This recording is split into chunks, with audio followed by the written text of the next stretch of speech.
People that like to murder babies are the dumbest people on earth. All right, let's see it.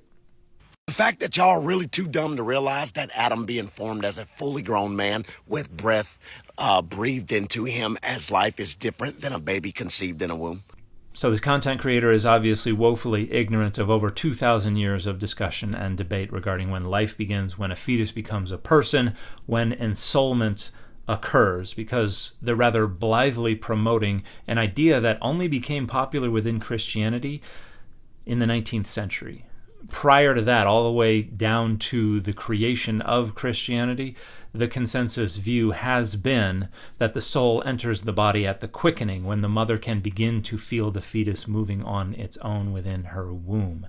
That was the overwhelming consensus for almost 2,000 years within Christianity. But even that is based on a Greek philosophical convention, particularly an Aristotelian notion of ensoulment. And the Aristotelian notion won out over and against the Pythagorean and the Epicurean notion that the soul enters the body at conception, and the Stoic notion that the soul enters the body when the fetus comes into contact with the outside air. Prior to the influence of Greek philosophical notions of ensoulment, the consensus view was that the fetus became a person at first breath. This is what is represented throughout the Hebrew Bible, and this is the larger puzzle of which Genesis 2:7 is one single piece, because that notion of the breath of life refers to the fact that breath is fundamentally constitutive of life. That's why we have the phrase breath of life, which we also find elsewhere in the Hebrew Bible. For instance,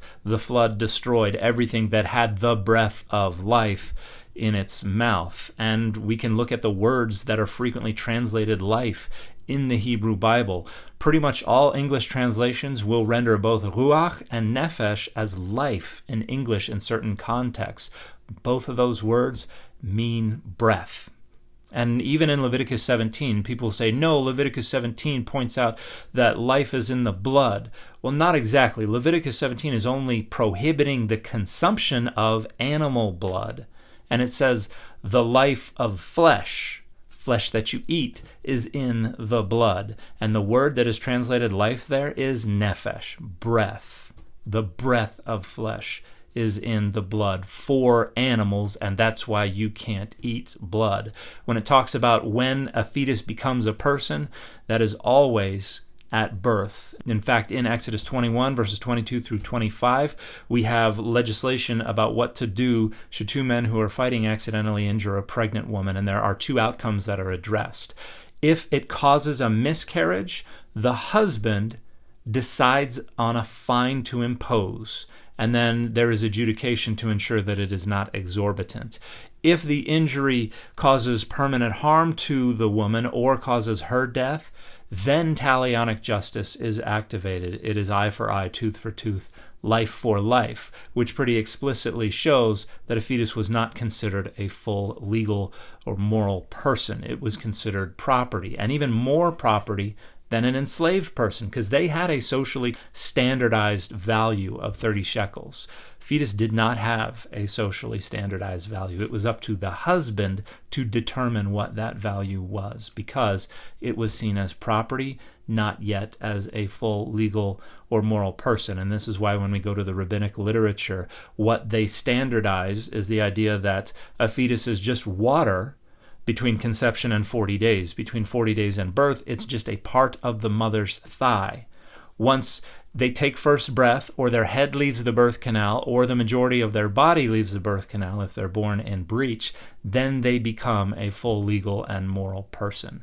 So this content creator is entirely ignorant of 2,000 years of discussion and debate. They're entirely ignorant of how the Bible was interpreted by its authors, by its earliest audiences, and even by Christianity all the way down to the 19th century.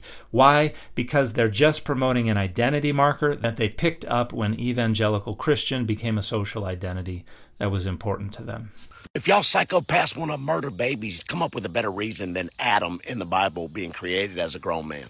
The Bible don't ever say that all life begins at breath. The Bible says God stitched you in your mother's womb, whether you hate him or not, whether you want to murder his creations in the womb or not. He still stitched you together and made you perfectly. And this has absolutely no relevance whatsoever to when the authors or the audiences understood a fetus to become a person.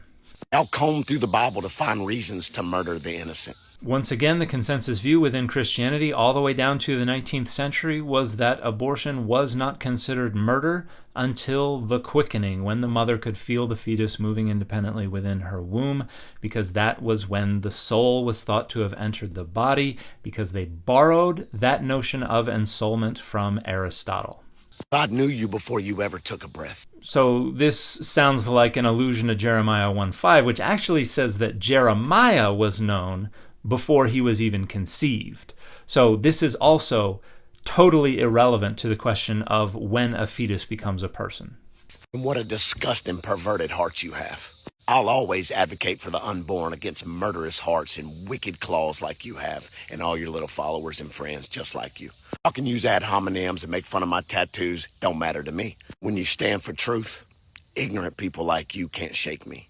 Bible says life started at first breath. Y'all got to be the dumbest people I've ever met in my entire life. So this content creator, again, is entirely unaware of the fact that the identity marker they adopted with their evangelical Christian identity didn't exist prior to the 19th century. And they're also unaware that it was not a central identity marker of evangelical Christianity until the late 1970s, following the nationwide campaign of Jerry Falwell and Paul Weyrich and others to outrage the silent majority so that they could put more evangelicals into the government so that they could exercise more control over the government. And they're obviously also very unaware that the reason that Jerry Falwell and Paul Weyrich put their heads together to create this plan to galvanize a religious right within government was because they were being forced to desegregate their segregation academies, like Bob Jones University and other evangelical universities that were losing tax-exempt status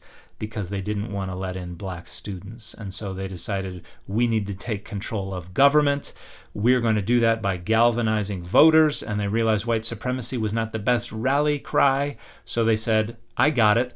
Let's take up an anti-abortion stance, and let's make that a central identity marker. So this content creator's mindless belligerence is a direct outcome of white men trying to fight back against government, forcing them to desegregate their segregation academies. And the fit for this video has been my Data Over Dogma V-neck tee.